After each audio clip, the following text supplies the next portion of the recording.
Hey, here, I'm You can't put recording. me on the spot like that. I don't know what to say when you put me on the spot. Oh, this another fantastic beginning to our show. Welcome. It's Monday. And you know what I just noticed? I can see on the top left corner it says recording. I don't know if that's a new thing or not, but I'll make sure to always be on the lookout. Always be on the lookout. Thank you. So we're recording. We are Dad So Hard. Cue music. That was a good intro. That was a And good we're back. intro. And we're back. Hey, everybody. I'm Vinny Dunleavy. Danny McCartney. I also have a long Danny, who are we? Yeah, we're the Dad So Hard podcast. We're dads. We have kids. We basically just teach the world how to become better dads. In a nutshell. Okay, so we tell funny stories that we think are funny. For anybody who is joining us for the first time, in that intro, when Danny failed. I'm not the intro guy normally. You didn't even admit that you knew me. You didn't even say we're friends. We're former coworkers. I kept saying we. Well, that's because that's what context. You say. That's how you do the intro. I do the intro my own way. I think you want to deny me. You're denying an acknowledgement of knowing me. I said we, and you're in the video if you're watching the video. Okay, well, if you're watching us on YouTube at Dad So Hard Podcast. If you're listening, then you hear us both. Then you're hearing us. And we are and this is following us on social media or wondering where you can. That would be on Instagram and Facebook at Dad So Hard Podcast, Twitter at Dad So Hard Pod, email, which isn't social media, but you can email us, dadsohardpodcast at gmail.com, or, we also have a website. We are dadsohard.com. And I would like to give one public safety announcement on this podcast. I am holding a mic, and I have been coughing. Oh, coronavirus. And I'm just saying, if you're listening to this through your ears, you will not get coronavirus through a podcast. This is the safest medium. Right? I made a coronavirus comment on a mass email that I sent out on Friday. That could be too soon. That's work email. Real early. That's real early. It was literally the day that someone in Queens was. It was tough. I wrote a big email and said, "Happy Friday, everyone." Blah blah blah blah blah. Enjoy. Don't get corona. No, it was like here's some light reading for you. Don't worry, it's nothing about the coronavirus. Or like here's a nice escape from the coronavirus, something like that. No one responded. Enjoy your weekend. Drink a Corona, just not the coronavirus. You know what's so funny? How stupid everyone is. Corona is like tanking right now. It's terrible. It's doing terrible. They changed the name of the virus to COVID-19. They had to in order to protect brands like Corona. Isn't that funny? It's insane. Well, I have technically. Well, so I don't think I have the coronavirus. Do I think I have heart disease right now? It is potential. I wish the people listening to the podcast could hear me rolling my eyes. They can see it. But I will tell you, I watched a news story over the weekend that was about heart disease. And they gave the symptoms of like your arm hurting. My arm's not hurting. However, shortness of breath, having like sort of the signs of a cold that won't go away, a cough, some postnasal drip. I've had a couple months where I've not been able to shake this cough and cold I've had. I could legitimately have, I could be having a heart attack. For a couple months? I think it's just called getting old and fat. That's possible, but I'm just saying if something happens to me in the next 2 months, I'm predicting everybody that it could be a heart disease. Coronavirus. You just put up a hell of a fight. Or it's going to take. I might have mono. Maybe that's. Well, I got tested for strep throat twice, and it was negative, and then they had to send it away to a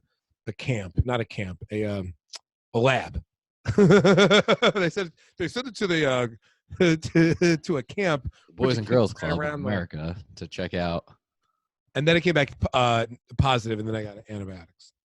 And then my son got it twice. He got strep, and then I got strep again. That sucks. We've been going back and forth with the flu at our house. Everyone's been getting the flu. Well, now there's going to be a lot of flu. Is it flu or is it corona? Because now this is flu season. Yeah. So be careful out there, everybody. Purell. Although I can't say I read. Somebody who I cannot disclose told me something about Purell today, which is they say that it like prevents flu in their advertising, And if you Google them, they've lost some advertising claims because technically they really don't prevent it fully, but they claim No. they do. Purell is like a false sense of security. Correct. So, but the office, listen, it's like a Dial soap. No, that's something else. Dial soap. You use Dial soap? Oh, My yeah. wife likes Dial. I think Dial's very 1982 in the soap. It is, but hey, if it's good enough to clean the oil off of a duck, good enough for me. Listen, I can't fight you on that.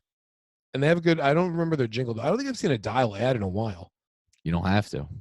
You know, right? But it's Dial soap. It's the number one. Hospitals recommend it. That's true.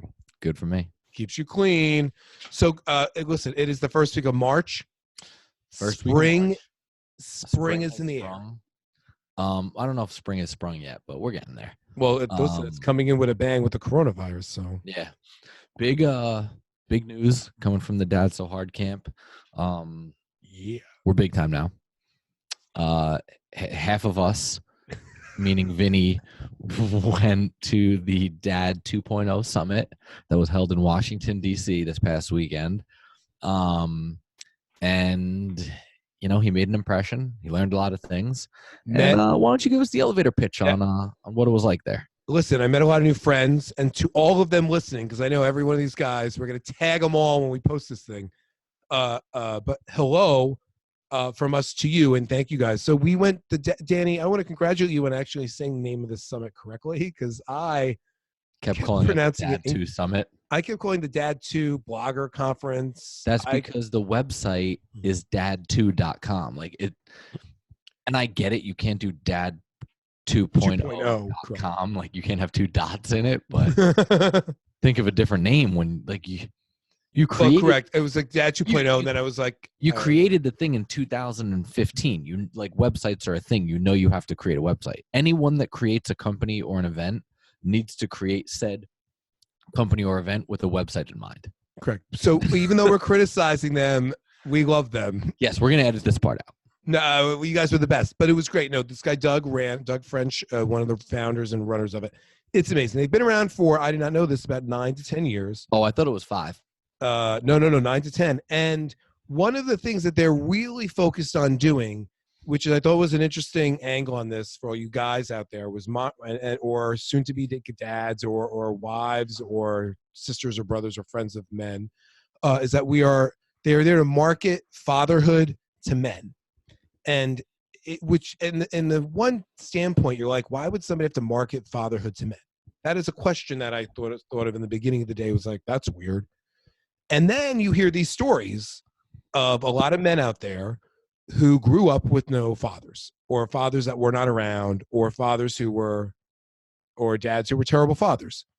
And if you grow up in an environment where you either don't have a male role model or you don't have a father, and then all of a sudden you have a family, or you have a wife who wants to get pregnant, you want to get pregnant, you want to start your own family, and you get pregnant, it could be very terrifying for that man to then go, holy shit, I'm going to be a dad, and I don't have anything to draw from to become a father. Right. And I thought to myself, source material. Correct. And that to me, when I think about, Danny, why we do this, and people always ask us, like, I feel like they ask both of us, why are you doing it? And is it for the money? And I go, yes, because this thing's bringing in cash. Like, not for the money. It's really for the fame, because I autographs. Cash into this thing. Cash. One day.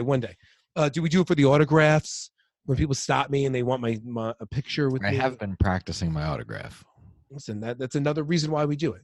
But I say the most important reason why we do it is because we want to help other guys out there who are scared, nervous, or don't know what the fuck they're getting into if they get married and have a baby, realize it's not terrifying to become a father, and it's not going to change your life. Well, it doesn't have to change your life drastically. Yeah.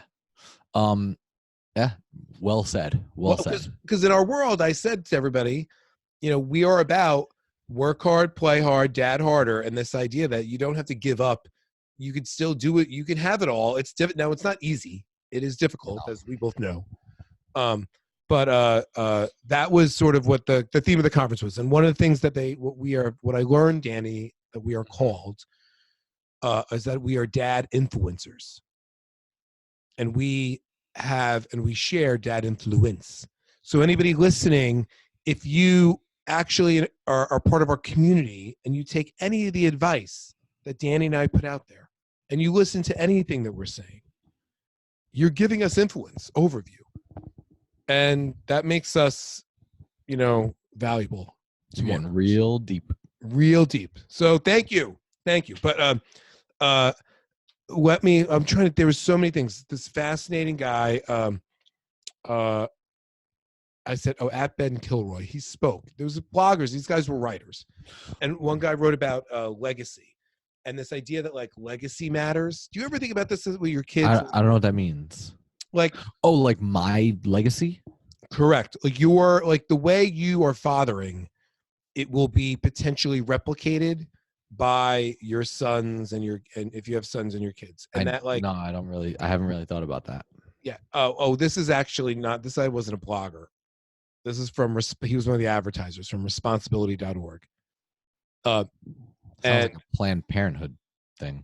No. What they talked about was, they used to talk about like people don't want to drink and drive and all this stuff, but what they really want to focus on is responsible choices in drinking, so that you want to be able to be. It doesn't mean you can't go out and drink or you can't go out to a friend's house and drink, but it's about that. It's about taking responsible choices, responsible consumption, and what does it mean to be responsible? And I like this was actually something that our kids are very young and they're not drinking yet. However, if you have a middle school kid, this idea that when you start talking to your kid about making responsible choices. Now, when you're young, it could be about bad foods, brushing your teeth, not brushing your teeth. Right. But as they get older, you make the conversation more sophisticated for the age, and that they can get used to then and have an expectation that you will have to make choices. All I want you to do is make the more responsible choice of the two. So I thought that was good. It did make me feel very much early in the morning, though, like when I think about my own drinking. I was like, I don't make a lot of responsible choices when I drink. Oopsie. Who does? I know. And then the guy talked about one day he was drinking too much and his son went to school. I know he was like, the kid came home from school, drew a picture, and the teacher's like, the dad was like, oh, what's that a picture of me holding? He's like, that's you holding a beer glass. And it was like, oh, geez. Kid drew a picture of him like being drunk. I was like, so he was like, I got that wake up call early. I'm like, I'm like, is that a wake up call or is that just a reminder? I was like, news on that one. I was like, doo. So that was the little bit of that. That was one of the advertisers. The other thing then we switched to was, are you an opera fan, Danny? Are you fucking high? That's what I thought. Neither was I. However, I got to meet who I would like to call the LeBron James of the opera world. Pavarotti? No, his name was Kenneth Kellogg. This guy was 7'5". His voice was deeper. I mean, it was like, hey, nice to meet you. Huge. This guy was like, he looked like he was LeBron James. 7'5". He was ginormous. 7 feet 5 inches. Yes, Google him. Google if you're on your phone. Kenneth Kellogg. He was super tall, really nice, African American dude who sings opera, phenomenal. But he told his story, which is one that I was fascinated by it because I think it's hard to relate to as to white guys. But they're in the community of African American or African American guys growing up where you may or may not have had a father or a father figure. He talked about the moment where his wife, they finally have kids, and the wife comes out with the pee stick and is like overjoyed that she was pregnant. And when he looked at her, he had to struggle to match her enthusiasm over becoming a father because he was terrified inside because of the fact that he did not have the right role models and was concerned about the father he was going to be. And that was a real shift for me to recognize that, like, not everybody, we all bring different things to this game, and you have to understand that that's a big part of it. And for women that out there, anybody who's listening as a woman, if you were married to a guy and like, you don't know the baggage that he's bringing. And I thought it was just remarkable to see these guys up there. It was like one guy after another being very brave, sharing their stories. And and talking about their lives as dads and the challenges that they have, which not everybody likes to do, but to recognize that you're not alone in it. And he brought up and this is what I realized. If you think about, he was my age, probably 45. He talked about the history, and we've talked a little bit about that's like shitty dads in media. He was like, I grew up with no real father in my house. Then I think about how to turn to television and media for role models. So I watched TV in the 80s and 90s. The number one show on TV is Married with Children. Ooh. You have a guy. Not a good dad role model. No, he's married. His wife is super hot. Hates his wife, hates his kids. Hates his daughter. I mean, it was crazy. Great show. Great show. Then he's and then after that, I watch The Simpsons. Then you have Homer Simpson. Deadbeat. A doofus. Fat, lazy. He's and then more recently, I had Bill Cosby. And we all know how that turned out. Well, Bill Cosby was more than... You just take the TV portion, that's a good role model. Correct. However, Bill Cosby, for people who looked up to him in the African American, he transcended Huxtable. He was Bill Cosby. But by the time you implemented the role model portion, all that other shit started coming out. Okay, well, you already used the good part of it. Correct, but now looking back, served his purpose for you. He did to some degree, yes, but now there still aren't very. So the point I'm just saying you can't use that in that argument. Correct. So, but it was very interesting. The one thing that I found out, now this is going to be what I'm going to call a ball squeezer moment on this show, Danny. What? Oh yeah, a ball squeezer moment. I don't even know what that is supposed to be in reference to. Well, now you're going to know. You're going to know because I learned something about opera. Back in the day, there was a time period in opera that is called the era was called the in Italian castrati era, and it was called the castrati era. It was an era of if you Google opera history, this is an era castration, no balls. Well, I'm going to get to it. So back in the day in Italy, to be a performer, you were most men, women weren't doing anything. So men had to do everything. So when they were putting on operas and young men are growing up, you get classified as a baritone, a tenor, or a soprano. So they needed more and more as you get older, they need people to sing and they need to sing these roles. And they weren't letting women sing. So if you were a boy who was a soprano during this era, what they would do is they would go and they would cut off your balls, so that for the rest of your life, you would still be able to sing like a soprano. And this happened for decades, which then became referred to as the castrati era of opera because you had all these men singing all these different levels. So that's what I'm calling it. Does this come up in the Dad 2.0 Summit? Because what was the point of when he made this one? Exactly. No, let me turn pages. I think it was because it was all when men. I don't really know. No point. That was, but nice tidbit to know. Now we know a little bit more about it. I don't know really. I don't know how he tied that back to his men.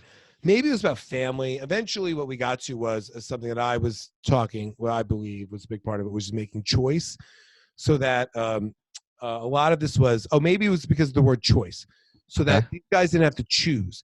And a lot of questions come up about work-life balance and what you quest for and what you do and how guys manage it. And this guy's mantra was that I don't believe there is a balance. I believe it's a choice.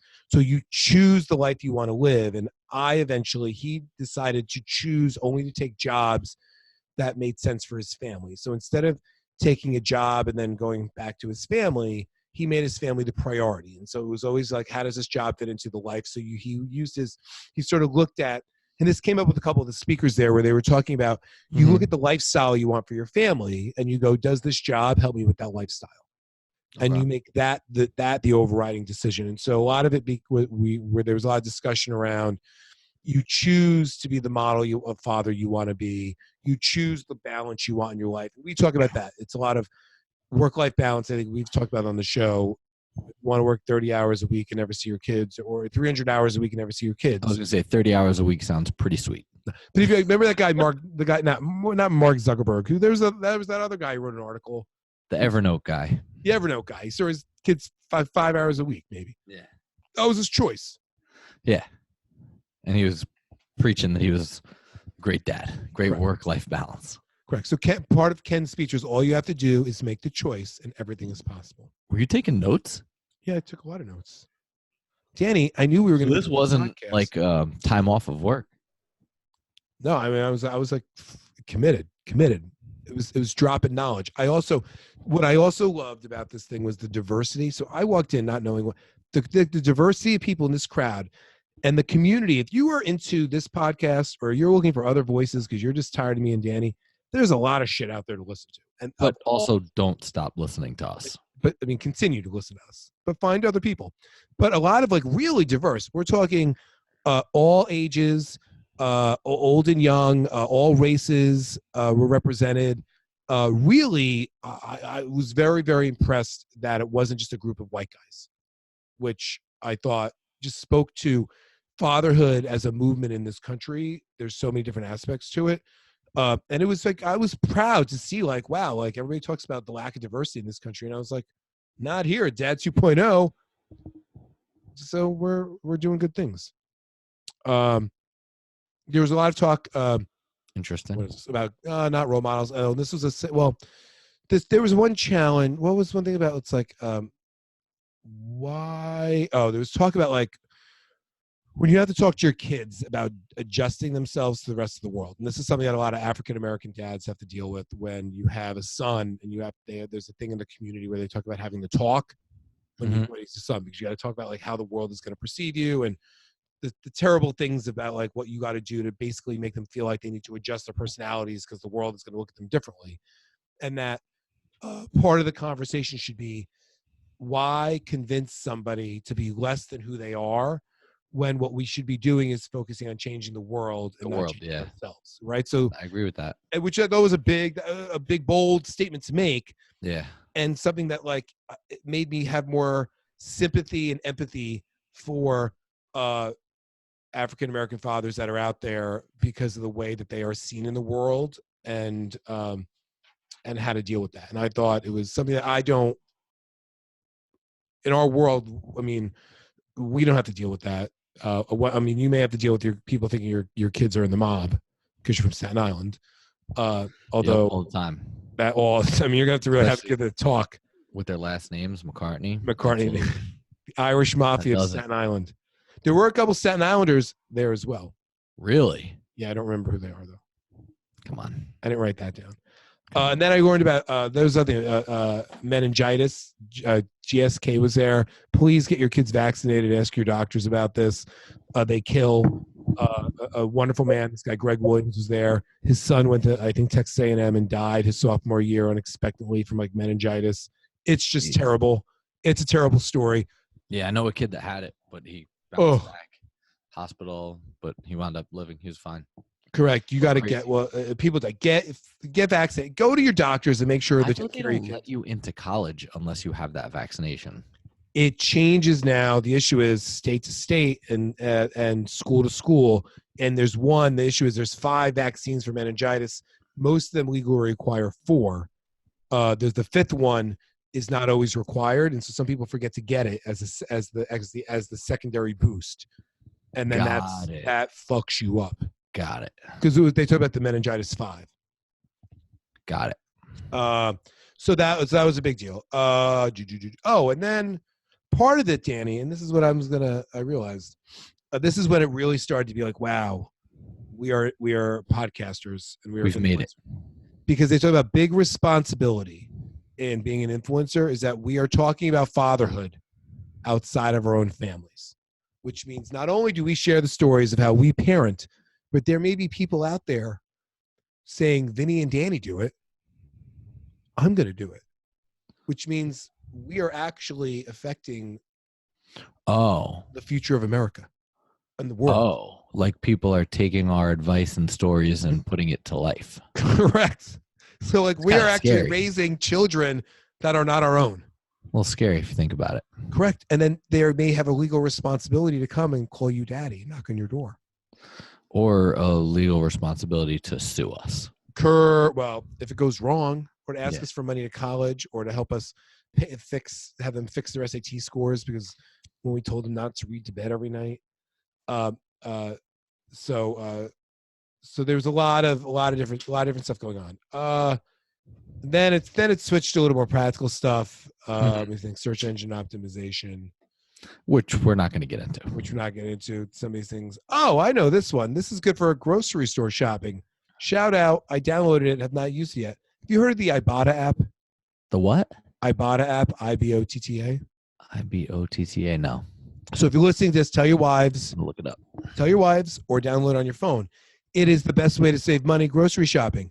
You go to the Ibotta app, you find a product that you like, and it tells you what. So you type in a brand. I started to fall in love with this. I'm giving up white flour for Lent. It's my Lenten sacrifice. Carbs that are based on white flour. Get into the app. So the apps. There's this brand Cauliflower, which is like cauliflower pizzas and what is it? Coupons? Yeah, they're coupons, but you can find the product in your store. So you go in and you find all the food you want. If it's carried in your local Stop and Shop, Kroger, or wherever you shop, and then you instantly get all the coupons. So when you check out, you get all the savings. I don't really understand, but I just downloaded it, so I'll play around with it later. So you choose the store. It tells you what products are carried, and it gives you the coupon. So if I wanted to have the specific Talenti ice cream that I like, I can go to Talenti and find the coupon there. So you can just go in there and go, here's the shit I'm buying on my grocery list. Where are the coupons? Gotcha. And see what they're carrying in the store. All right. Listen, you got to save money these days. Global economy is crashing. Hell yeah, man. And then get free stuff. Oh, that was for us, Danny. We're going to start talking about more amusement parks and museums. And me and Danny may start going on trips if people allow us into their places for free. Oh, was your note get free stuff? That was my note. It says get. I'm putting the get. It's hard to read. Get free stuff. But because basically, guys, if you listen to this podcast, Danny and I, when we go traveling, are going to contact places and saying, listen, we'll talk about you on the podcast. I represent That's So Hard podcast. Give me a free meal. It's legit. Like, I didn't realize people were like, no, just call the social media manager and get stuff. So how do you find that person?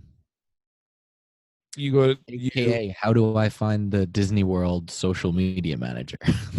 They said you go on their website and you go to LinkedIn and you look up Disney Park social media manager, PR. You go to their PR. You look at a press release and you find the press release and you call the number and they said just pick up the phone, get a live human.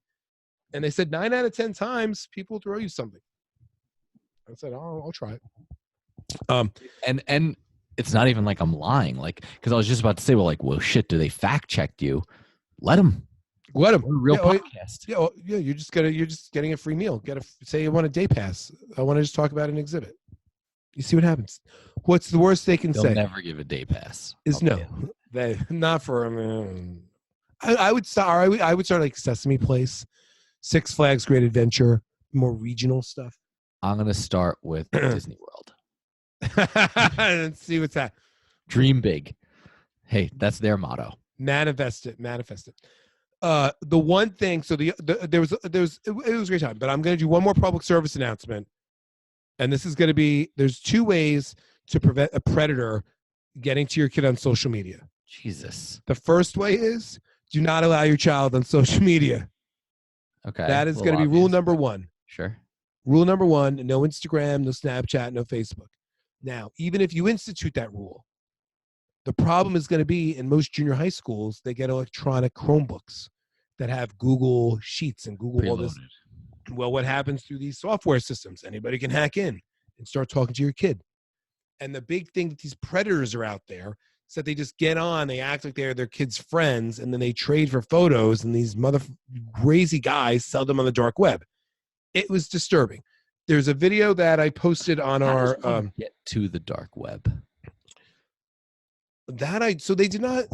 That was not a question. Although they probably would flag you as a potential predator and then usher you right out. So I didn't want to. I was asking about how to get to the dark web. Let's never let him back. Can you show us how to log on? Let's give an example. Yeah. Well, the one thing Asking was for a friend. correct. So they did talk about though how these guys, most of these predators look like they look. The woman was speaking. She's like, these predators look like basically. She's like, they look like all of you in the room. They're regular people with regular jobs. I was like, there's probably one person in this room, if not two, which is terrible. But like they look like. So she was telling the story. There's a video going around. I posted this woman's speech on our YouTube page, but it's about a 37-year-old woman going undercover as an 11-year-old on Instagram, and all these fucking lunatic guys are hitting her up for sex and photos, and it's terrible, terrible, terrible. It's not funny. It's terrible. And then like one of the stories. So I met her afterwards, and I was talking to her. Very lovely, but she was saying it was like psychologically she's still all like working through it all, because at one point she had to have a relationship with like a high school teacher To be able to get him. correct, because she was acting like she's 15 years old, and there's this high school teacher who's out there teaching high school kids, and he's trying to bang her as a 15-year-old. Right. It is like crazy, and the way they do it, and this is where I had no clue about this, is they look for like indiscernible hashtags. So if little girls are like tagging things like unicorn maze, rainbows, that's the shit they're searching. So they don't search like hot titties. They search things that little kids are using so they can find the profiles of the little kids. It's totally disturbing. But there's a company, there's a great company out there called Bark Technologies, and you're allowed to download the app, and then you load your kids' profiles. And what they do is, instead of mirroring the profile, it sets alerts. So like if you are, you can set it for like high or low, but like if there are certain messages going through their account that they think are high risk, that alerts you to it. So it's more sophisticated, because your kid, if you just if you just try to ghost what they're doing, they could be deleting shit and you never see it. Of course. This scans every one of the messages, because a lot of times what they do is they're blackmailing kids, especially for boys. If you have young boys, like one of the things they do is they get the boys to give them photos. They sell them on the dark web, and then they blackmail the kids. It's so creepy and disgusting. But the big thing we wanted people to know is that law enforcement and these companies are out there. And so these guys are doing it because they think they can get away with it. And here at the Dad So Hard podcast, and so far probably have been. Well, they have been, but in the Dad So Hard podcast arena, you're not going to get away from it anymore, because we're making an announcement. Danny is going to find you and kill you. Dispatched to find you and kill you. So Danny is going to be hired locally. I'm going to be the Bark enforcer. I don't want to say Staten Island over indexes Danny in Predators. However, I'll find you and kill you. The other quick tip they said about this. Now, I don't know if you believe this one, Danny. Where do you think is the safest place for your child to charge their phone at night? What? Where should your kid, say you have a say your son's now in 8th grade. Is the answer not an outlet? No, and that's no. Where he's going to charge his phone at night. Obviously, it's charged to an electrical outlet. Fucking idiot. No, he's charging his phone. Where in your house should he be charging his phone? Oh. Kitchen? As opposed to, correct. Okay, so you take these fucking guesses and get the shit right. Yes, the kitchen is the best place, versus where else does somebody charge their phone sometimes? Bedroom? Correct. And for a child, you don't want that, because most of these predators have full-time jobs, which means they're not on their phone predating until the nighttime. So if your kid has their phone post 7:30 at night, bam, that's like the hot zone. So the answer was just not their bedroom, not their bedroom. The kitchen. Put it in the kitchen. Correct. Again, that's a quick, easy tip, which something you forget. Like you think, oh, during the day, but you got to think the predators have jobs, so they actually, all bad things happen at night. So that was that. On a good note is, interesting. Oh my God, I don't have a photo. Oh wait, did I post this photo? This is a new product alert. Anybody who's going to, all dads, you're going to want this for Father's Day. And they're only $199. Bose, the speaker company, is coming out, or has come out with at Best Buy, 2 pairs of dark sunglasses where the music, instead of the earbud going in your ear, you wear the sunglasses and it comes out the back of the, like where the back of the, like the sunglass stick is. Yeah. That's where the music comes out of.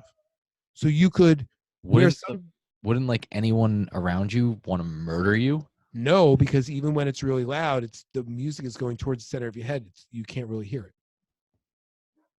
I don't know. I'm telling you, I tried it. And the good thing is you could walk up to me and have a conversation with me. I can still talk to you because I don't have earbuds in my ears. So I hear the music. And okay, I understand you tried it, but like, was someone near you trying it?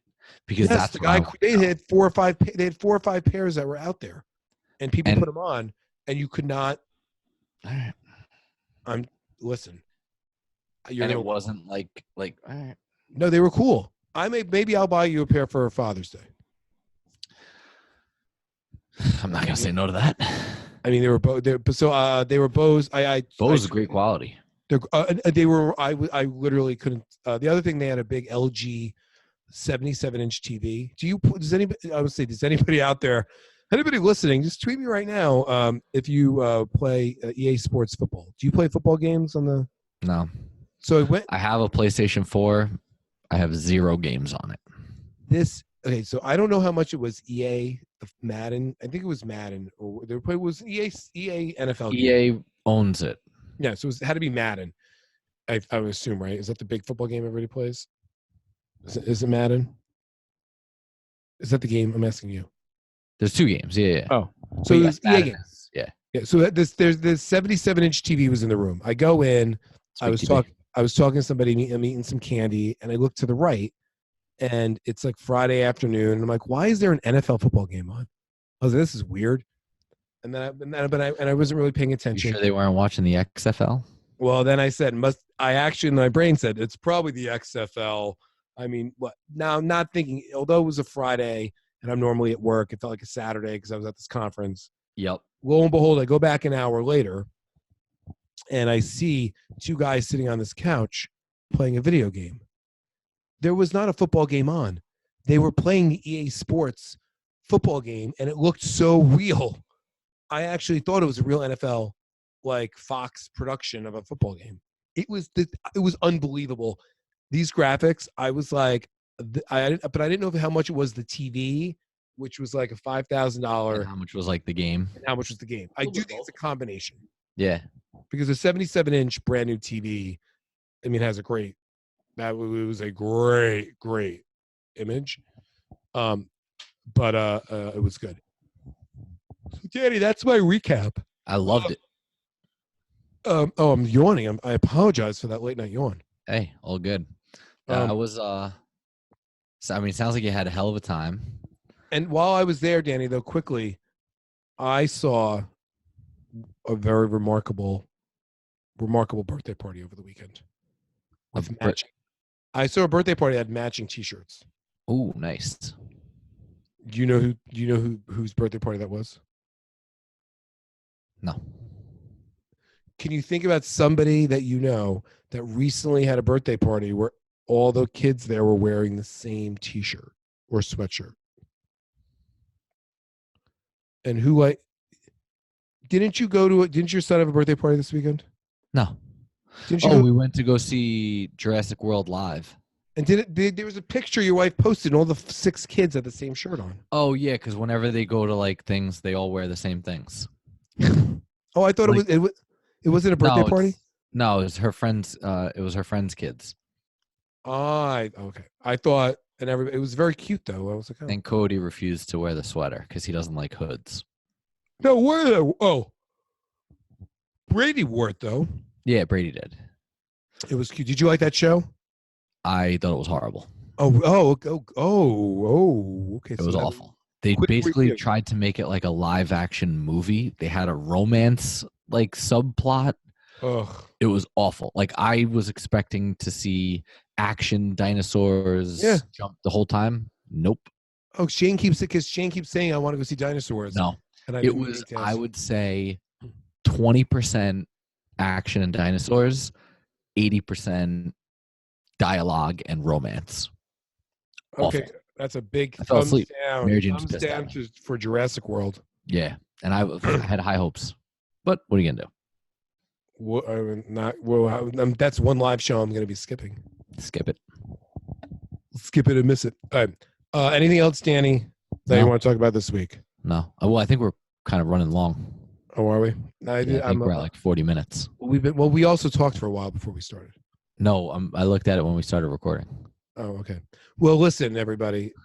This is a really action-packed episode where we wanted to drop a lot of knowledge. Yeah, I think we did. We're gonna get back to. I also met a lot of guys. We're gonna be doing some more interviews coming up. Nice. I'll text you some people that have reached out. And we have. They want us to make them famous. I get it. That's what we do. But we also we are going to spring, which means we have new adventures in our lives coming with our kids. More stories. What do people have to look forward to in this season on Dad So Hard, Danny, in the spring? What kind of things are we going to be talking about? We're going to be talking about the nice weather, going to the beach, going in the pool. Learning how to ride a bike. Bikes. We're going to try to introduce that this summer. We're going to try to potty train my youngest. What else? Wiping butts. We're going to talk about wiping butts. Oh, man. By themselves, potentially. Brady tries. God bless him.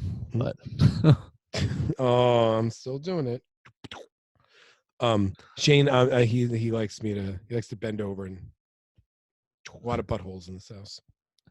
On that note, listen, I always love seeing this guy. Ditto.